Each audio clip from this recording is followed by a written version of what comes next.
room temperature water, by the way. Room temperature water? There is something about it. I know that's weird. Everyone, like on hot days, I'll definitely put ice in my water. Yeah. But no, I love a room temp lot. I love cold water, but I totally respect warm water, like room temperature water. And I actually used to work at a fitness company. Yeah. And it was a really like big like office, and people there were all these snacks and everything. Yeah. And I remember one morning I was getting ice water for myself, and someone was like, that's really unhealthy. Because it was like a fitness company, and they're like everybody was extra focused on health. And I was like, I draw the line at cold water being unhealthy. It's not. That person is crazy. It's not unhealthy. Yeah. But what I believe, I don't know. Somebody told me this, and I believed it forever. It's like one of those things when something imprints on you when you're a kid. Yeah. Somebody told me it is better for your metabolism to have room temperature water. I've heard that too, and it's better for singing.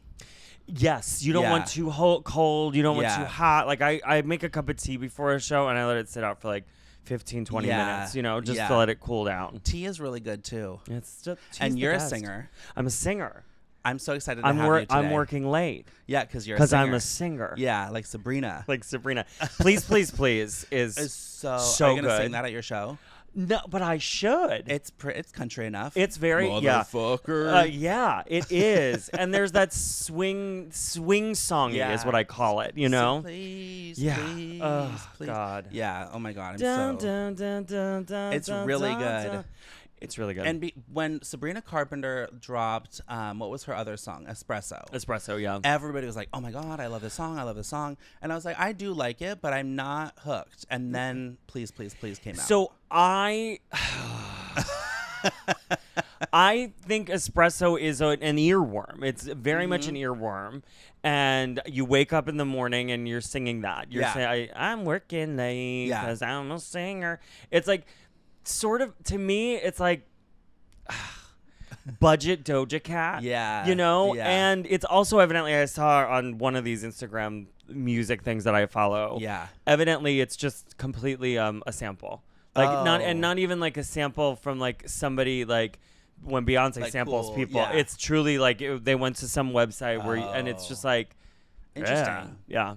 I don't know. I find it very unoriginal, but good for her. She's got a bop. I know she's got a bop, and I think she's killing it. Yeah, I love. So I was very happy with Please, Please, Please, because I was like, thank God I can like. I don't want to be one of those people that's like I don't like her. I know. Because I hate being one of those people that's like I don't like the popular thing. I know. But come on. I know. Espresso is. Are we allowed to look right at camera? Yeah, look right at the camera. Well, like espresso is like annoying but fun. Yeah. And I like my sister. Espresso. It's good. It's good, but I don't love it. I know, but the Please, Please, Please really gets me. It's and I'm glad it's there. My sister loves Sabrina Carpenter and has been like preaching her for a long time, which I appreciate that she's kind of really come into the zeitgeist. Absolutely. So you are a singer, and you do comedy. How do you describe what you do? Is it musical comedy? Is it cabaret? Yeah. So I mean, it can be all of the above. Yeah. My website, I think my bio says like music or comedy, music, both. Yeah. If I can do both at the same time, that's my favorite thing in the world. Right. That's not my Twitter bio. My Twitter bio is just like here to troll Caitlyn Jenner. That's the only reason I go on to Twitter. And does Caitlyn Jenner tweet a lot? All the time. Now she's into crypto, so I'm on board. But she's constantly like, trans women shouldn't be in sports. And it's like, but you compete in women's sports. It's painful. It's so cringe. Oh, God, I hate rich people like that. It's so bad, Caitlyn Jenner. I know. And I remember when she first transitioned and came out and had the magazine cover and everything. Yeah. And I was so supportive. I was like so... And I was just still kind of into the Kardashians a little bit more than I am now. Yeah. And I was like, she is the representation, whatever. Yeah. And now it's just like, what a person who sucks. I know. She's just miserable. I call her tranny Uncle Tom. Yeah. And somebody said you should call her Auntie Tom. And I was like, somehow that seems more transphobic to me. Yeah. I don't know why. Well, I think it's funny because there's people who want to hate on her, and they do that by not, like by using the wrong pronouns and stuff. Oh, yeah. And I love when people tweet something like, we respect Caitlyn Jenner's pronouns. She's a bitch. Yeah, I do that all the time because I get in fights with these like MAGA people on her things. Yeah. And they're like, they say things like, and Bruce, and they like capitalize he, and I'm like, listen, she's a cunt, but her pronouns are she, her. Yeah. No, I know. She's such a figure. Really. Like, just so annoying. I realized it today. I have this great chair in my apartment, my roommate and I. Nice. It's really nice. However, and I like got it from like a friend who was like, she was like, I love this chair, so I bought the same one. Oh. And it was like perfect. And then something happened, and it just like, I got a bad model, and the thing like the what do you call them? The things that hold the chair together, like the studs, like nails. It's just like broke. Yeah. And so like the little hooves of the chair. That's what I'm calling them. The hooves of the chair broke. And so I was like, they wouldn't give me my money back. They wouldn't send me a new one. So we have so many books. My roommate and I are both big readers, so we have so many books. So I was like, what if I just put books under this to hold it up? Because the back hooves are fine. Yeah. And I never realized it until today when I was like putting my shoes on. The first one up that's holding it is Caitlyn Jenner's memoir. Oh, that's so I'm like, that's funny. a good fucking place for you, bitch. Yeah, you should definitely take a picture of that and tweet that at her. Caitlyn Jenner. There's some joke there. You've been useful for one thing, which is holding up this janky ass chair that broke after 2 months. Yeah, no, it's so funny. So we're recording this the day after the presidential debate, and this won't come out. This will probably be old news by the time this comes out. But when they asked Donald Trump about cost of childcare, I was like, wow. Yeah. He has no idea. I think I literally just saw this as I was in the Starbucks waiting for you, waiting for my coffee. Yeah. On my way over to you. And he just deflected, didn't he? He didn't say anything. He said, I actually want to go back to this, the general. He was, and I was like, God. And it sucks that like Biden had a really bad night. And that's all we're talking about. Know. And this guy is still just... It was just extra funny to me because I was like, this man has no idea. Is this a Rosie doll? Yes. Oh my God. I'm sorry. No, yeah. No, we have to talk about it. Because, she is one of the, I love Rosie. I follow her. And she's like, Gavin Newsom, we need you to step up now. She's like, Joe, you've done a great job. And it's just like pictures of like grainy photos of Gavin Newsom. And it's like, Rosie, you got it. So funny. You don't just have like Mint Mobile, do you? You have good service, right? Well, she posted a picture on her feed of Donald Trump's hair, and she was just like, "What's this hair?" Yeah. And it's just funny because the Rosie and Donald thing has so much to do with the hair. Because remember on The View, she pulled her hair back and like and she kind of looked like him a little bit. And I just think the hair drama is so funny between Rosie and Donald. I love it. That is one of my favorite things. We do a thing with my group of friends. We call it U-Tunes. Yeah.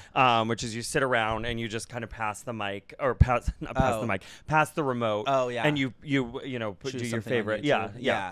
And we always go back to that one of Rosie just losing it at Trump. And the best part of that, I don't know if a lot of people notice this, but the guest that day, which comes up on the Chiron at the end, Senator Hillary Rodham Clinton. Oh, so good. It's like so good. funny.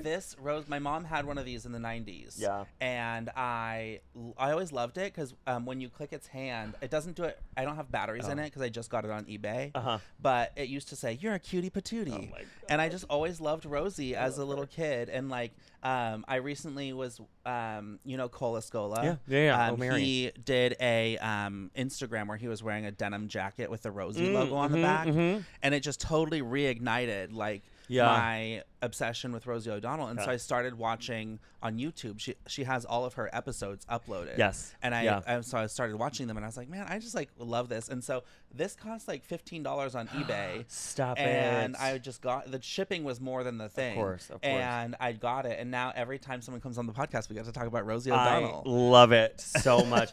Did you are you a musical person who likes musicals? Yeah. I'm not an expert, but I'm a person who likes musicals. So do you remember that she, right after her show ended, she produced a musical called Taboo? No, I don't remember this. Okay, well, let me set the stage. Yeah, set the stage.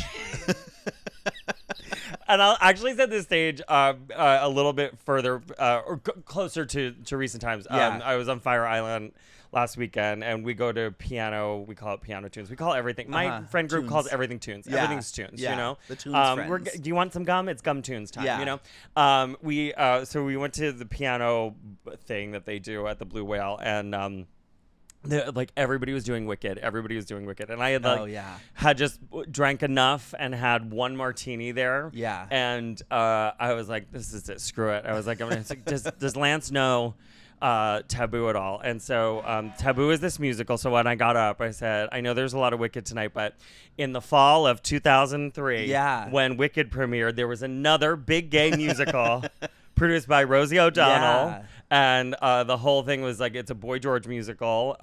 It was about Lee Bowery. And sort of a little bit about Boy George too. Wow. It was so good. I loved it so much. And there's this song called Petrified. Okay. That I like when it came out. It's so simple. It's just such a simple song. It's so beautiful. Rala Sparza sings it in the original, and in the Broadway version, not the it was a West End show, but it's so good, and I sing it. I used to sing it all the time, just to kind of like you have those songs. I don't know if you have this as a musical comedian. Like you just have a song that you're like, I'm not looking. I'm sort of looking to warm up my voice. I'm sort of looking for a little inspiration. I just need something I know that reminds me I'm good at this. And Petrified is that for me. Oh man. So I did that on last weekend, and I put it on Instagram, and I tagged her, and I was like, maybe she'll see it. She does interact. I know a lot, she did. So, she didn't care. Oh my gosh. But we first met in person when I opened for your Christmas show. That's right. And that's so fun. That show is so fun. Thank you. I always remember your like gray sweatpants song. God, yeah. Oh yeah. That's a hit, isn't it? I never. That was honestly Men in Gray Sweatpants. There was this period talking about like my kind of like comedy journey. I started doing improv years ago in DC. I moved to the city, and then I started doing UCB. I got on a sketch team at UCB. Started doing characters, and then when I left Maud Night, I was like, what is my through line? Okay. And it was always music. Music was always the thing. And whether it was on improv, I made them like I wanted the piano on stage because I might always go and do a song. Yeah. Characters. My first solo show was me playing Elaine Stritch, and it was like everything I've ever done was music. And so I was like, why am I not just like making comedy songs? Yeah. And so Jody Shelton, my producer, was like, yeah, let's just do it. Let's just do it. And so I wrote that song, we put it up, and I don't know if it ever took off, but like it got enough engagement for me to be like, yep, this is something. That was your first song. That was the first one that you put that out I did like in that. kind of that like this is I'm taking the concept of sketch comedy and I'm like just kind of that UCB like here's your setup, your game, and hit it 3 times, and that was the first time that I'd ever done anything like that with music. I love musical comedy. I think it's so fun, and it's like so I feel so lucky that I know how to play an instrument. And that I like know how to some extent, sing and and everything that I need to do to write and everything like that. And I notice when I'm doing like a stand-up lineup or something like that, people will come up to me and they'll be like, "Man, like I just really wish I could do that." And it's funny because I feel similarly about only having a microphone. I'm like, man, like I wish, I could do that if I continue to practice and continue to like, do more and more of it, but like I really like being on the guitar and the microphone and like singing fun songs. It's in some ways it's like this word is gonna sound bad, but it's not. It's a crutch. It's like a Yeah. It's like a I know I can do this. Yeah. I know this one thing I can do well, and I'm gonna do that well. Yeah. And there is also beauty in the structure of a song. I've done some of my songs. One night it'll like I can barely get the words out, and and I'm like, well, I can't pause the music. Yeah.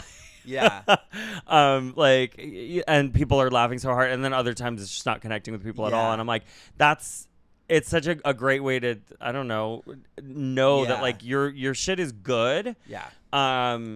Sometimes it's just not for the right audience. Yeah, I did a show on Wednesday. Yeah. And it was like a stand-up lineup, and I did 6 minutes, and I sang this song, and I have this song about being 12 years old, and my mom's friends would call the house, and I sounded like a woman, so they thought I was my mom.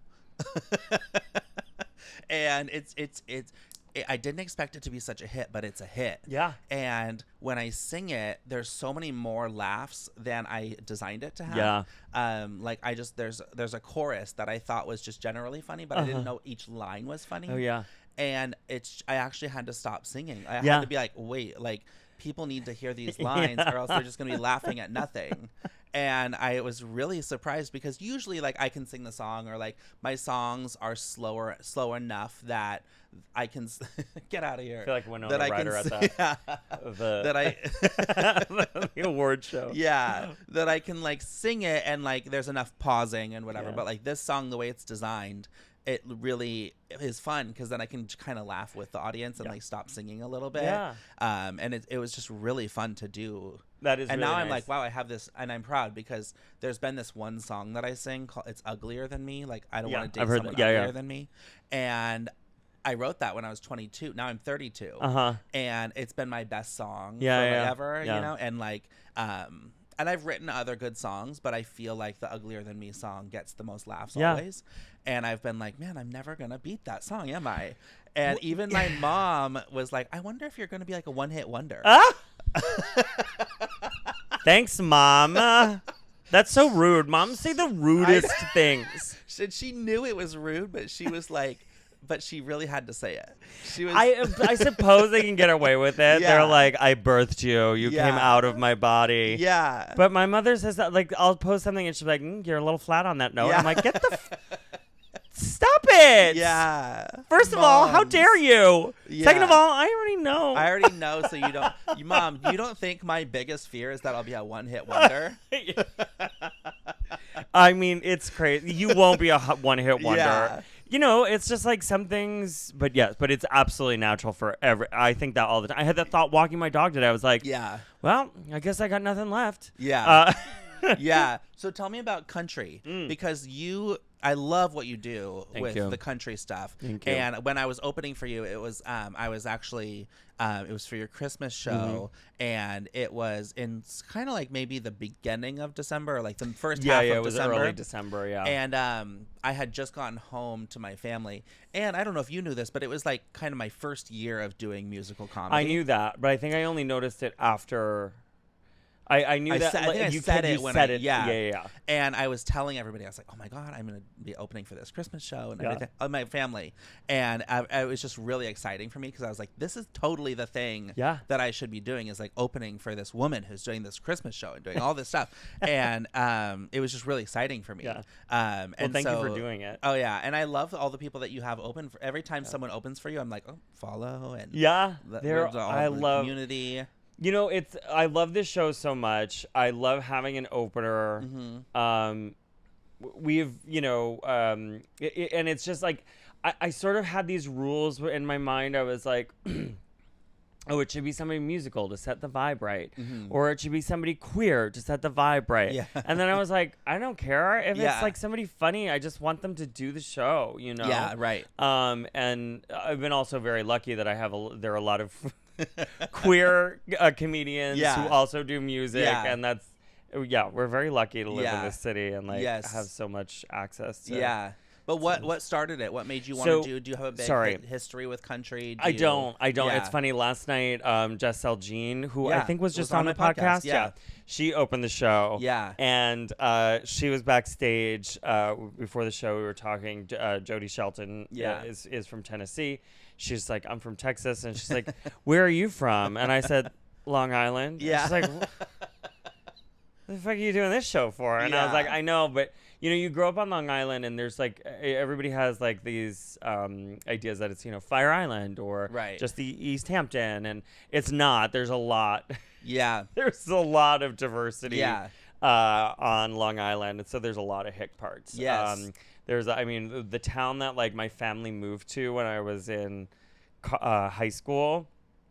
I swear there were like KKK rallies there up until like 10 years ago. Like it was really, it's kind of gross. Yeah. Like really, like it's not all wonderful. No, yeah. So yeah, country music was just, it's not that it was inaccessible to me. It just doesn't normally fit the like stereotype of like where country music is popular. I relate to that because I grew up in Northern California, like outside of San Francisco. Yes, and people are always surprised that I have any interest or connection to country music, but I'm like, no, like there's a lot of like, first of all, like farmland and like there's a lot of like country music fans in Northern California. Where in Northern California? Where did you grow up? I grew up in the East Bay, so like an hour east of San Francisco. I was just in San Francisco. What were you doing there? I was doing Escape from Alcatraz. Oh, wait, is that the race? Like, it's the race. Yes. So they dump you out at Alcatraz. My uncle did that last year. Yeah, did he love it? I don't know if he loved it, but I know he did it. Yeah. And well, and he survived. Yeah. No, I think he did that last year. He's a tryout. He does Iron Man and like all kinds of things.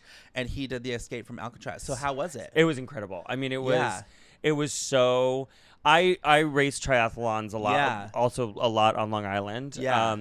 And this is the first one that was like very challenging because the distances are weird and different. And like, I mean, the run was more like an obstacle course than just a run because it was. Well, there's like there's literally a section when you get your time finish thing that says like sand ladder portion, and I'm like, that was that time that I was like. Just walking up a cliff on like some boards in the sand. Like, it was crazy. It was so fun. It was so fun. But so you're swimming from Alcatraz, and what's the order again? Swim, bike, first, run. bike, and then run. And so did you have to bring a bike with you? We rented. My one friend brought his, but I rented. Yeah. Oh my gosh, that's crazy. Sorry, you asked me about country, and then we had to talk about Escape from Alcatraz. We had to take a little break. And I usually do these things alone. So I had like a bunch of friends. We all like, there was one group did like a relay portion. So one took each leg. Yeah. And my friend DJ ran it with me. It did the whole thing with me. Yeah. And it was just like so nice. It was so nice. It's just lovely. Do races with your friends. Do weird things with your friends. Yeah. Like do something that it'll just like bond you in some way. Not that we needed more bonding, but everybody needs more bonding. Everybody needs it. It's just fun. Yeah. I don't know. No, but so you grew up on Long Island. So I grew up on Long Island. Were you listening to country music? Absolutely. I mean, I think probably like Shania Twain was like the first, intro to it. But then, can I tell you something? Yes. I have two Shania Twain stories. Oh, please! I want to hear them. I have to tell you the Shania Twain stories, and I did interrupt you, but I have to tell you them. Please. Okay, so in I want to say 2017. Yeah. She had a new album come out. Yeah. Now, I think it was called. It was called Now. What was it called? It's the one with Swinging. Yeah. With my Is that called Now? Closed. I think it's called Now. Well, whatever it was called, she had a new album coming out. And at that time, I was in a customer service job at ClassPass. That was the fitness company that I worked at. And I was doing customer service, so I was just sitting at a desk all day, freaking every day, listening to Shania Twain. Oh, my God. Okay, so it was months, like maybe 3-4 months of just because she has a huge catalog of music. Oh, my God. And I grew up with it. I know it. And it probably is my favorite music of all time, like Shania Twain. The Woman in Me is one of the most incredible records that's ever been made. Yeah. So I was listening to it so much that I got an email from Spotify. And they said, you are in the top, 0.00001% of Shania Twain fans in New York City. Oh, my God. That's so funny. Do you want to come to this album release party situation that we're doing to celebrate her new album. Oh my God. And it was at like maybe noon or 2 o'clock or something in the Spotify office in like Chelsea or Flatiron. Yeah. And so and she was there. So we went and listened to her whole album. The whole thing? The whole album, like maybe before it came out or something. Yeah. Just listened like to the recording of the album, and then at the end she came out and did like a Q&A. And it was really fun, but I will say you don't want to be in the same room as people's top 0.00001% of fans. Girl, I went to the Kylie Minogue concert in Vegas, and like I had a drag queen yell at me, and I was like, "You're my friend, Greg. Why are you yelling at me?" I know what it's like to be. I'm like, I'm a huge Kylie fan. Yeah. I'm like, let's stop it. Yeah, no, it was like the people were like just pouring their souls about how she saved them from suicide, you know, all that stuff, which is great and beautiful. But I just like her music a lot. Like, she's not like my God in that way or whatever. And it was really funny. So everybody brought, like, I didn't realize, I historically am not really a big like signature person, like a autograph person. I'm more of like a let's take a selfie or like or let's just like have a conversation or whatever. But I like an autograph isn't worth that much to me. I'm not gonna sell it. I'm not gonna put it anywhere. But at the end when she was doing the Q&A and then she was doing signatures, it was like clear that like the only way you can talk to her is like to get something signed. Oh yeah. So she signed my arm. Oh my God, I would have gotten a tattoo. I know. I do have a picture of it, but like, I will say, as much as I love Shania Twain, it wasn't the greatest. It wasn't the most beautiful signature to have on my arm forever. And then my second story is less fascinating, but I went to see her last summer in Nashville, and it was the best concert I've ever been to. Oh, that's so It nice. was just I was kind of there. Nashville has this new soccer stadium, and we got tickets, and it was actually on my birthday too, my 31st birthday, and I went and we sat there and we had so many drinks and just like I really felt like it was just me and Shania. I love that. And she's singing every hit, and like there was even a medley for the real fans or something like only the real ones will know or something like that on the set list, which I think I just saw online. But it was like a medley for the real fans, and I knew every word to every song, and I was like, oh my God, I love Shania Twain. She's the best. Yeah, I feel like we have that in common, that we were just listening to Shania Twain. I have two concert stories with Shania Twain.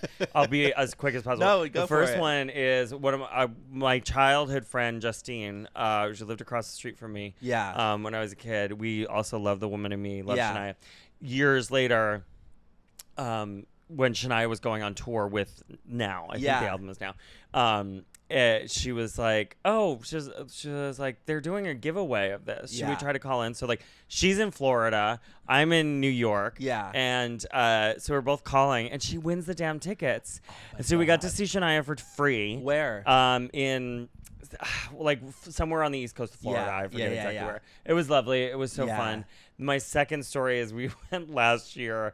I think it was like 4th of July or 4th of July weekend. We went up to Woodstock. Yes. And as soon, she was like about to perform, and it started thundering and lightning so bad. Wow. That they like postponed the concert. And we were like so far from the city that we just like, we're like, well, I guess we should just go home. Yeah. And then like an hour later, she started the set. So you left? So we left. Oh, and I was man. like, I'm so mad about that. I'm still so mad about that. Yeah. You should be angry. We have to rise up. They're like, you don't have. I don't live my life with a lot of regrets. Yeah. Like, things happen, but there are a few times in my life I'm like, no. Yeah. I'd go back and do that differently. Yeah, I would go that back. thing, I would make that decision differently. Were you like were you in the rain? I think we got caught in the rain a little bit, but and was it an outdoor? It was an outdoor venue, so it was also like that risk of like, are we even like? We have no idea if she's gonna go on. Yeah, like who knows how long these storms are gonna last? Which is so reminiscent of actual Woodstock too. Also, one other thing, and then we'll finally talk about my show. Yes, this whole podcast episode will be in service of, at the very end, you'll tell us about the show. This feels like when they did Arrested Development bad, that one season. We just have so much to talk about. This will be entertaining enough. It'll be great. Talking about like when you meet a celebrity and like you want an autograph. I was working at NBC and they shared a bill. I was at 1221. Yeah, and they share a building with with Sirius XM. Oh, yeah. And so one day I was going into the office and Bette Midler was in the bank with me, and Bette Midler is my she is my I listen to her like just all of her songs before getting ready to for a show. There's just something about her, like, and specifically that bathhouse era. She was like with the queers, with the gays before anybody would, and she's just like I love her. She's a fine singer, but she's a character singer, and like and all these things that I love her so much. Anyway, she was having an album come out. She had just done a cover of TLC's Waterfalls. Yes. Oh and my God. I saw her and I was like, I never do this, especially because I'm at work and like I don't want to interrupt somebody. But she was just standing there with like a person. They weren't saying anything, and I was like, I'm so sorry to interrupt, but your cover of Waterfalls is just breathtaking. Yeah. And she was like so sweet, and she was like, I bet she was. Thank you so much. Thank you. Have a good day. Yeah. It was like very nice. And this episode of Life in Bold is brought to you by the time that Shania Twain signed this arm right here, this left arm. Shania Twain signed it. I went to the Spotify offices because I was in the top 0.000000001% of Shania Twain's fans in New York City, and she had a new album coming out. So guess who got invited? Me, to go to the album party. Okay, and so I went to the album party. I met Shania Twain, and she signed my arm. And now to Jaydan Heather. This episode of Life in Bold is brought to you by the 2003 Broadway musical Taboo, produced by Rosie O'Donnell and starring Boy George. If you have a time machine, I recommend going back and not seeing Wicked, but seeing this first, because Wicked's going to be around for a long, long time. And now back to the show. Do you think if you reached a level where people were recognizing you and enjoying your work so much that they just felt so compelled to tell you, would you enjoy that, like in an elevator, or would you be like, oh my God, leave me alone? Absolutely. Oh my God, please. I listen to that like negative voice in my head all day telling me I'm worthless. Yeah. So if a stranger wants to come up to me and say, I love your shit, I'm like, then I have something to say to that voice who's always like, you're shit. You know, I'd be like, well, that one stranger, one time in that elevator said that they like my music, so shut up, girl. When it happens, are you able to be like present? Like, even if it's just like right after a show and someone you don't know comes up and is like, that was so great, that was great. Yeah. Like, I find sometimes I'm not able... I'm working on it, but it's hard to stay present because it's a little uncomfortable only because you're accepting like what you've always wanted, love and just kind of like admiration and just kind of like, wow, the work you just did was worth something to me. And sometimes I just want to skip on and like get to just kind of relate to them as a person. I definitely do that. Yeah. I think that's a natural reaction also to like, make you just like remind people that I'm just a normal human being and like, I happen to do this thing. But I always remember I think it was Amy Poehler said this in her memoir, because especially after improv, I think she was talking specifically about improv. You're like, I would have done this. There's also that part of your brain which is like, and there's truth in that. Yes, you could have done better this way, or you did this differently the other time, but like you. And instead of like sharing that, just a simple like, thank you so much. Yeah. Really thank you. And just accept that. Yeah. And then, you know, and I think trying to relate to people is like, the thing I don't want to do is like sit and talk about like.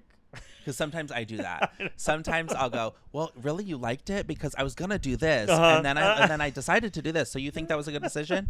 And like, they're like, okay, I just wanted to tell you. I know. I do sometimes let people in on a little, like, you know, I was like, oh, you know, what I'll end up doing is being like, thank you. I tried that thing a little different tonight. Yeah. So I'm really glad that you liked it. That's good. Yeah. Because that's, you know, and I'm like, I love feedback. Yeah. No, that's such a funny conversation. Like, how do you react? Especially when you're not, like, if you were Bette Midler, you know, like this has happened to you before. So you've had conversations with your therapist. Yeah. Also, we've never sold out arenas, you know? Like, I tell you, when I sell out an arena, I might be like, all right. Yeah, I've heard it before. But like, no, it is funny when people say, because I did a show like 2 weeks ago that went really well. And it was a 15-minute set where I did 3 songs and some kind of talking and stand up and whatever. And it went really well. And everybody, it was a lot of people like in the comedy community who were in the audience. So it wasn't a lot of like civilian audience members, but I was a little nervous because it was a lot of people who do comedy themselves, and everybody was like, wow, you did so great, like you set the tone, it was so fun. And that's maybe why I was going like, well, I was gonna do it this way, and do you think I should have done it that way, or like I was gonna say this, or like, because it was one of the first times that I had written myself like a script almost. I basically came out and talked about Chappell Roan, and my big joke was that I was planning to paint myself green for this performance because she was the Statue of Liberty, Gov Ball. I was gonna paint myself green at this performance, but James, who was the person who was producing the show, James said it would be too messy for a 15-minute set. And like I kind of made him see, you know, like made him seem like an asshole who wouldn't let me paint myself green. But it went well, and it required like a setup and everything. And I memorized it, and I just had written it on the train on the way there. And so when people were like, "Oh, that was great. That was so funny about the paint yourself green thing," I was like, "Oh, okay, great." So do you not normally like write your setups to the songs specifically? I think I used to do it a little bit more, and then I realized it's just sometimes better when I just improvise it. And the songs I kind of was emphasizing the songs. So I would say this is a song about this, this, and that, and I would usually have like an intro to the song. But I would have an intro to the song planned, but not like 15 minutes is a little bit more than 12 minutes. I needed some things to say in between. So I do normally, but I don't write stand up as often. It's something I've developed over the, like, you know, for me, it's like you have to remember that the song is the thing that people are that's what you worked on to make people laugh. And so you don't want to be like too funny before it, and, and then the song's not funny. You know, you don't want to write too good jokes. But there requires some setup, and I feel like I've gotten, especially with country, I've gotten really good at my show. I've gotten much better about like writing it out, and even when I like want to change it up, and like I'm like, okay, but I still need to write it out a little bit, even if it's just beat by beat. It serves the song, and that's the thing is I feel like I have to remember is that like a lot of it serves the song. What is going to serve the song the best, and sometimes it's nothing. Sometimes like the song speaks for itself. All the jokes are in there, all the setup is in there. But sometimes it's like, it actually is really nice to get people like, also because at the end of the day, like we are doing something that nobody else is doing usually on a lineup, and so so like to have a minute of like easing people in, like you know, it's like, you know, are we gonna cannonball our way into this pool, or are we gonna like just hang out in the shallow end for a bit, you know? Well, the show I did on Wednesday was really funny because it was a good show. Like, it was a really good queer lineup of you know, queer comedians and stand-up comedians and stuff. And but when I got on stage, if there was like an applause-o-meter, you know, or like a loudness meter, like I was probably double. Because with the song, well, first of all, I'm making a lot of noise. But second of all, there were certain parts where people just cheer in the song. So it's more than just laughing. Like, to get a cheer is awesome. Like I have a song called Laundromat Hotties, and it tells the story of a guy, a gay cowboy who like loves to go to the laundromat because everybody at the laundromat is so hot. And the story goes, he loves just chatting with all these hot guys at the laundromat. But then in the end, he realizes that all along he was the one that was the hot guy. And like everybody just goes like, I love that. And like then with this one, there's a point where I say a line about something that I can't even remember in this moment. But then because of the way I say it, then I go, because it's Pride Month, I go, Happy Pride, everybody. And everybody's just like, Woo! And then I go into it's because I say, because when you're 12 and you sound like me, I go, when you're 12 and you sound like me, people think that you're into boys and they're right. And then everybody's kind of like, and then I go, Happy Pride. And it just like is a really good build up. I need to listen to that song because you mentioned it when we first started the podcast, and I have that memory all the time because people when I answer the phone, but even when I was out in a store, like people would like assume I was a lady, and now that and that must be just so extra. I know, now that I'm like transitioning, I'm like, how do I get back to that voice? Where's that voice? Where is she? Yeah. But also, I don't care. No. But I've learned that it's really a relatable thing to also more than just queer guys, or like I thought it was like, oh, every gay guy is gonna relate to this, but so many straight guys have been like, no, that was me too. Like, yeah, because I do think sometimes with queer young men, like, you do kind of like talk like a girl, but then when your voice is changing, you really talk like a woman. Yeah, that's true. And so it was just a funny time in my life, and I always noticed it. And then I was writing the song, and I texted my older brother, who's straight, and I was like, do you ever remember like people calling the house and people thinking you were mom? And he was like, no, yeah. Like, what are you talking about? And I was like, okay, then yes, then this is valid. Like, but it is a funny song, so I really do like doing it. What's your favorite song to do? Like, of my own? Or either way, because you do covers and you do... So in country, I do a lot of covers. Yeah. Because the whole premise of the show is, like, Jody and I are huge country music fans. Yeah. So we picked a lot of songs that we love singing, but also specifically songs we think would be funny, interesting when coming from the perspective of a trans woman. What was the song you did at the Christmas show? Did you do "I'm Still a Man" by Brad Paisley? Yeah, so we have this medley that we do, and I don't want to give anything away for folks but like, it's a very fun reveal that we do, and we do this basically all like songs that are, guy songs. And about being a man. Yeah, it's "Short Skirt Weather" by Kane Brown, who I love Kane Brown. "I'm Still a Guy" by Brad Paisley, and "Country Girl, Shake It For Me" by Luke Bryan. Thank you so much. I was gonna say Blake Shelton, and I was like, no, I know that's not right. And it just is. The lyrics are so funny. Yeah, I love that medley. I would say honestly it's definitely not my favorite song to sing, but it's my favorite moment in the show. Okay. Because you're saying it's like, is this funny coming from a queer perspective? Right. So what happened? I'll just give it away. So what happens in the show is, before I do that, I kind of go into boy drag. Yeah. With some queer touches, but like I put on this mustache and this trucker hat. Yeah. That says, "But Daddy, I love him." And wait, does it really? Yeah. I think it was different for the Christmas shows, but yeah. Wait, is that from Taylor Swift? No. It's the Little Mermaid. Okay. Yeah. But Taylor Swift has a song now. I know. Yeah. That says that, so it's extra funny now. It's extra funny because it's also like Taylor Swift and her relation to country music. Yeah. But from Little Mermaid. But it's from the Little Mermaid. I got it at Disney World years ago. And so I'm in this, here's a trans woman in boy drag singing lyrics like, I don't highlight my hair and I still got a pair. Remember, I'm still a guy. It's just like it's so and funny.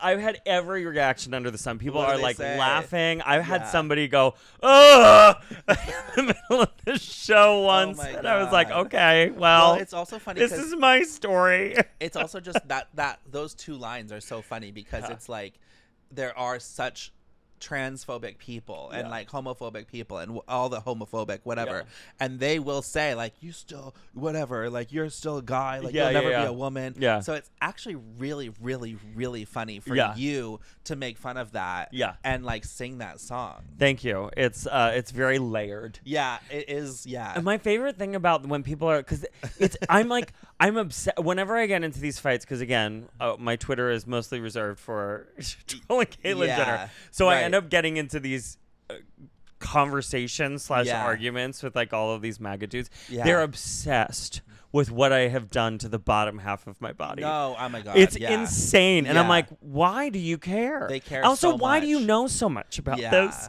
Like, yeah. Obviously, I can't expect everybody. There are a lot of people who are just like their little like lizard brains are like, no, there are two genders. And it's like, but I actually never said I was a cis woman. Yeah. I've always said I'm a trans woman. Yeah. I'm not trying to hide nothing from you, But it just, I don't know, the you doing it in and dressing up. Yes. Like kind of like what they would consider kind of like going one way and then going back the other way and being like, now I'm a man, you know, like there's just something so funny about that. Thank you. And it's just, it like totally is layered. Yeah. And you would have to be a little bit smart, you know, you have to be, because otherwise it's just like, oh, well, I think yeah.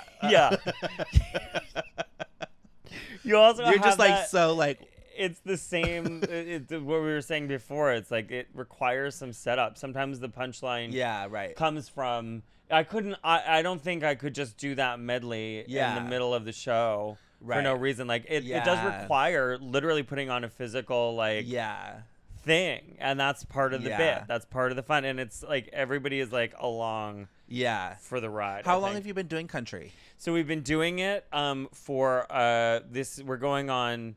We did basically a year of it in 2023, once a month. Yeah. Really for Jody and I to be like, what is the show? Yeah. What does this feel like? What works? What doesn't work? Yeah. We're doing it now at Asylum.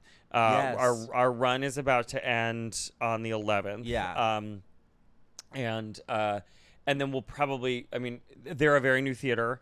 So they're still trying to get, you know, there's stuff going, but it's a beautiful space. I haven't been there. You really should come. Yeah. Like it's really, really fun. Oh yeah, I should just come to the show. Come to my show, July 11th. Yeah. But the bar is great. It used to be the old pit space. Yeah.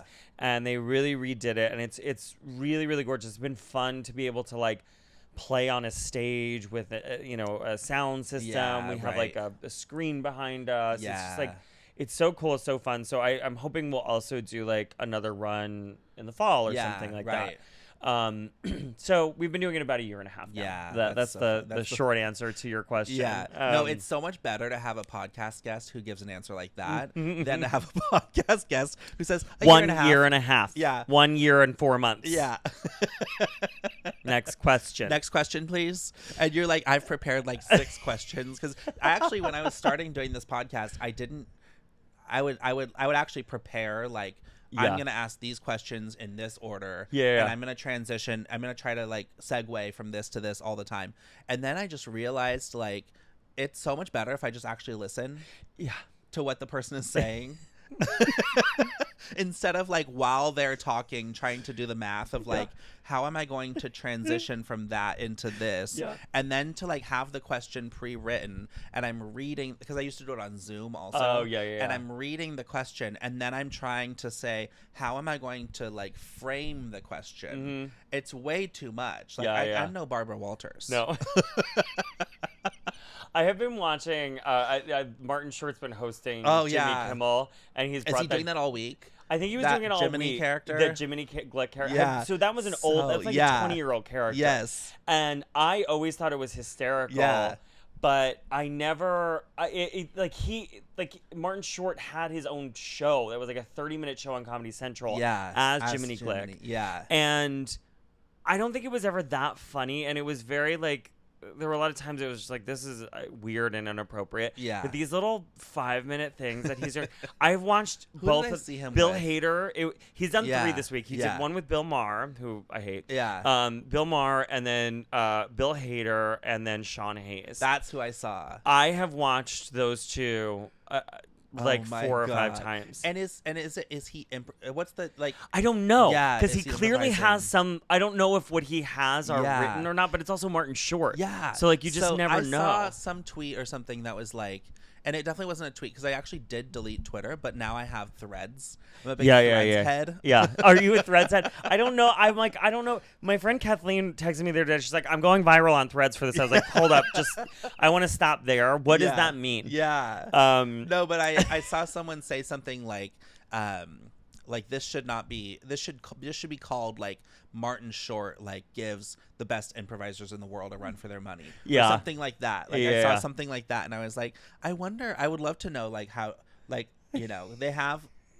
they're setting it up, but like how much of it is just him coming up with the questions? I don't know. I can't tell because with the Sean Hayes one, there's that moment where he's talking about religion, and he's like, you can be a Buddhist, and he says specifically Buddhist.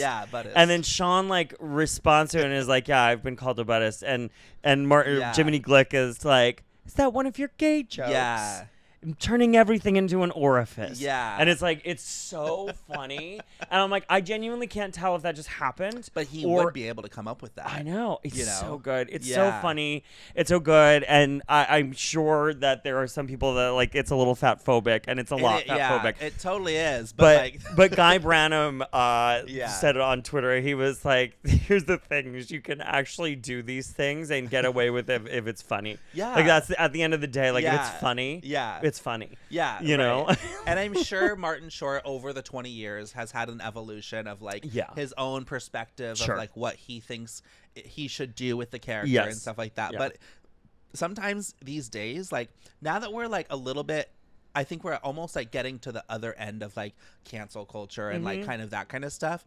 If you can, in my opinion, if you can be fat phobic with everybody understanding that it's so ignorant and that the character is ignorant. Right. Well, I think that's why it works in this case, is because like we're not supposed to believe that this guy is like right. Like I don't know. The joke is not that. The joke is not about being fat. Right. The joke is about him being so ignorant. And being fat. Yes. And also like the character is fat, right? Yes. Yeah. So like it's offensive because Martin Short thinks it's funny that he's fat, but then there's layers. There's so many layers to it. It's like so much more than just. And maybe in whatever year he started it, it started off like, I'll do a fat character and talk about how much he eats and whatever. But I do think that it's actually kind of an exciting time in comedy to have to overcome that and to play in the like boundaries of all of that stuff, you know? And so I think he does a really good job. Whenever I hear that, like those, dudes complaining about cancel culture or like you can't say jokes, to me, it's like, it's actually not about what you're saying. You're just trying to find, trying to find your audience. Yeah. It's like that. Who's that guy? The guy that got all the cosmetic surgery, Matt Rife. Yeah. Matt Rife. What a piece of shit. Yeah. But all he's doing, and this is my problem with comedy now, is that it's all algorithm based. It has nothing to do with the art. It has nothing to do with how funny you are. It has nothing to do with what you're saying. It's all algorithm based. Yeah. Matt Rife and Louis C.K. before him, who, by the way, brilliant comedian. Yeah. But then this thing happened. Yeah. He was held accountable. Yeah. And then there was a bunch of people in an audience who were like, actually, we don't care about that. Right. And so he's like, great, I'll follow that thing. All of my jokes will be for that thing. Yeah. These are all Fox. These aren't comedians anymore. They're Fox News hosts. Yeah. You cannot tell me that Tucker Carlson and Sean Hannity actually believe half the shit they're saying. You can't. I know. And Tucker Carlson is such a specific person because he's just so like, I don't know. I don't even know. It's just like he doesn't believe what he's saying. And even if he is racist or something, like he knows what will push buttons and what will get the right people to keep giving him money. And even I think I remember when he got like kicked off of Fox News or whatever, and I went on stage and I did a random parody of Bohemian Rhapsody, but I said, Tucker, ooh, I don't want you to die, but sometimes wish you'd never been born at all. And then I just basically, that was the whole song, and I just did a sing-along. That's so good. I just got everybody to sing along and say that. And I remember all the comment, because it did kind of well on social media, and a lot of the Trump people were like, or the Tucker Carlson people were like, yeah, but he's gonna be fine. Like he's gonna be fine. Like, and I was like, yeah, you're right. He is. Like he's gonna find the audience. Like similar to what you're saying. Like there's gonna be somebody who hires him because they know it'll make them money, and he'll find the right people and say the right things. Yeah. And that is a disappointment in comedy specifically. It is. And news. I do have the distinct joy of having Tucker Carlson call me something, which is. Were you on his show? No, or did he comment? He called there. I did something, and he called me the saddest man in America. Oh my god. What did you do? So I went viral for in 2017 around the same time Shania's Now came out. Yeah. I was in Florida with my family on vacation. We were at Disney World. Yeah. And it was literally the week that in the Hall of Presidents, they replaced they were revealing Trump. And in my mind, I genuinely was like, somebody's going to do something with this. Yeah. And why should it not be me? Right. And so I went to the Hall of Presidents, and you actually went. I think I've seen this. I went to the Hall of Presidents, and I started filming. And as soon as and by the way, the Hall of Presidents, I don't know, it is truly an attraction just made for the families with small children to get out of the heat for 30 minutes. I didn't know that. I didn't know it was 30 minutes. So there's this whole long thing at the top, and then at the very end, he stands up and he recites the Constitution. So as soon as the Trump animatronic started talking, I stood up and just screamed, "Lock him up! Lock him up!" until they shut down the ride. Oh my God. How many people are on the ride? I didn't realize it was It's not a ride. I just said it. It's like I don't know, probably like 500 people. I have never an idea how many people are in the room. I know it's more than 100, Lady Gaga. But it was like a true protester. Yeah, it was a lot of people. Yeah. And everybody's in the dark, and and then I did that. Yeah. They just they stopped. And you filmed it? I filmed and it. You posted it? I actually think I was live streaming it. Yeah. Oh my gosh, that's so funny. Yeah. Yeah. That's so funny. So and then, so did it go viral? Yeah, it went pretty viral. And so Tucker Carlson saw it and called you the saddest man. Yeah, in America. it was like what there was a lot of people called me a lot of things. Oh my God. But that was one of them. It was in the Daily Caller, which I think is his website. Yeah. Oh my gosh, Tucker Carlson. I know. That's an honor. It really was. It's like such a. I remember my favorite Tucker Carlson moment was when he did something like so he was trying to make fun of Chelsea Handler for being childless. Yeah. And I know, I just can imagine the 24 hours after that it happened. Yeah. And he did this whole like expose or something on like Chelsea Handler is childless and women in America are going crazy. And she came back with the biggest amazing 1-minute video just fucking slamming him. Yeah. And I was like, I would love to have been in her house that day. Because we know she saw it. Someone texted her or something and was like, hey, did you see yourself on Tucker Carlson? And she said, hey, writers. Hey, I just imagine she was like, will you write something for me? Or like, just like got people together. Yeah. And like, and maybe she did it herself, but I just imagine she got some writers and and then her assistant probably just filmed her and she goes in on him. I know. And I was like, this is just absolutely amazing. And I really do love Chelsea Handler. I do too. I think she's, and she's somebody, it's so fun talking about like, as you were talking about Martin Short with like the evolution of their comedy. I mean, I remember her books being like, she was like a huge inspiration to me in like in terms of doing comedy, those short stories that she told. Yeah. And I it never fit on me. It was like, kind of like wearing for me, a blazer and a tie. It was like, well, I know I look good, but this isn't right. Yeah. And so I think I just admired it so much, but it was truly the thing that got me like into being like, you are funny. You know that you can do it. It might not be this thing. Right. Like I'm probably not going to write a bunch of short stories. Like that's not my thing. But I can do this. And to watch her go from that person who was just like wrote about sex and alcohol and at the time there were not a lot of women that like talked that openly about like being a horny drunk, and I love that. And then she got her show, and then we saw her get sick of pop culture. Yeah, she was like, I can't do this. I can't talk about the Kardashians anymore. I'm gonna lose my mind. Yeah, you can't pay me enough money to do this. And she left. Yeah, like our friend Rosie. Yes. And so I do think it's great that then she kind of went and she had a lot of moments of learning that she documented, and I think it's great. I love her. I think she's great. It's just like, I just love how she's become the target for these men. And then that's because I am also my new song. I haven't put it out yet, but it's called Dink. That's what I'm looking for. Like the setup is like, I'm going out, I'm looking for a guy, and there's only one thing I want, and it's Dink. I want a dual income. I want no children. That's so funny. And it's a bop too, if I may say so myself. It's really fun. I haven't figured out the music video, and that's like the problem. I'm like, I don't know what the video is gonna look like. Music videos are so hard. They're so hard because it's important. Like it's important.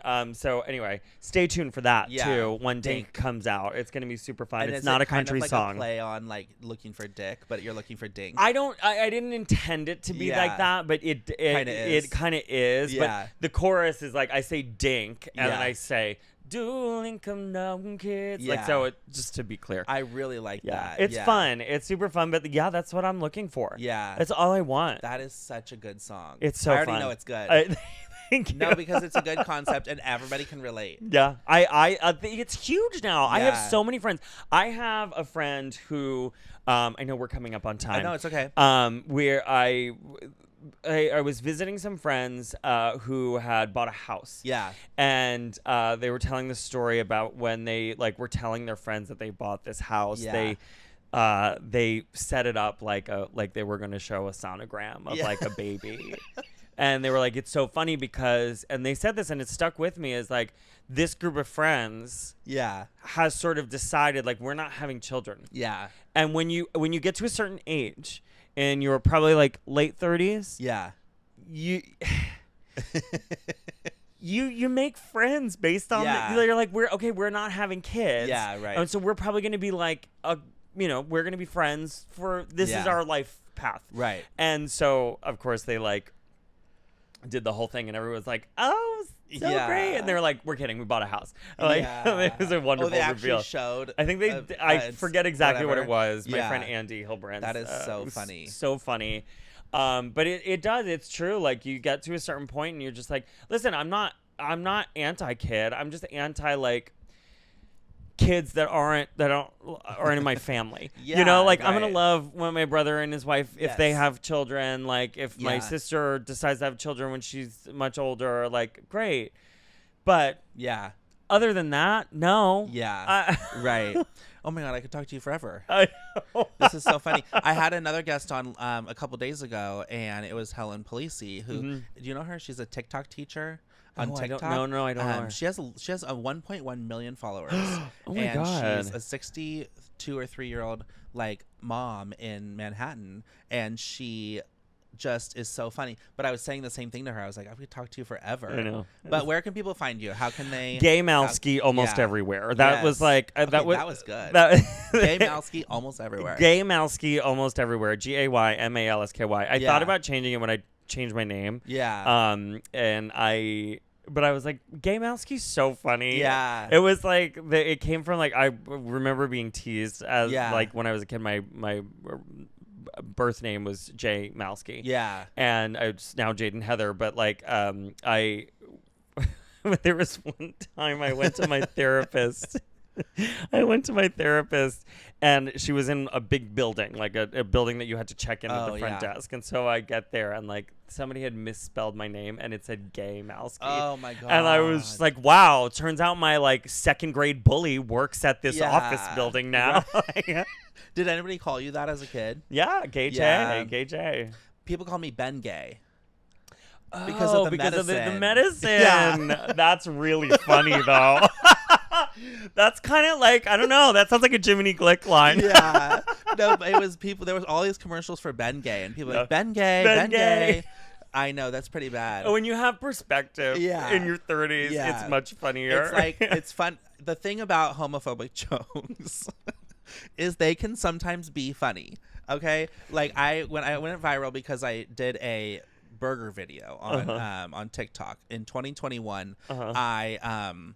All I did was my friend filmed me ordering a burger at a restaurant, and I'm a picky eater, so I ordered it as just, can I get a burger plain with only cheese, no veggies, no sauces, just meat, cheese, and bun. That's what I said. Meat, cheese, because I was exaggerating because I knew my friend was filming me, and I put it online. It's almost at 5 million views. Stop it! How have I never seen this? It's pinned on my profile, so you can watch it on the train home. But like it, 6 or 15-second video or something like that, so and the homophobic comments are just like, and the biggest one was people would be like, "Oh, he looks like he likes meat between his buns," and I just like, it's just like, you know what? I'll give it to you. I mean, it's funny. Yeah. It's just like, come on, man. You know what? Here's the thing: is like they don't know this, but that's actually how, like, when there are trolls, that's actually how gay people talk to each other. Gay people have said that to me. But these trolls come out and they're like, you know, they say these insane things, and you're like, I'm gonna save that for that's a dinner conversation on Fire Island, because that's a really good punchline. Yeah, it's too good. Oh my gosh. Well, I really appreciate you coming on the podcast. Thank you so much for having me. And for everybody out there who's listening and watching, you can follow us on YouTube, Instagram, and TikTok at Life in Bold Pod. And you can follow me, Ben Hawes, your sexy host, on Instagram and TikTok and YouTube at Laugh with Ben. Ha ha ha ha ha. Laugh with Ben. Just laugh with Ben, not ha ha ha. Yeah, just laugh with Ben. And then I go, ha ha ha ha. And you go, ha ha ha. Yeah, don't type in ha ha ha. But don't type in ha ha ha. Because my last name is Hawes. And I always get challenged on how to tell people how to pronounce it. So I'm like, rhymes with pause or whatever. Yeah. And I'm like, it's like, ha ha ha ha ha's. Ha ha ha ha. So that's good. Rhymes with pause is better, though, I will say, because...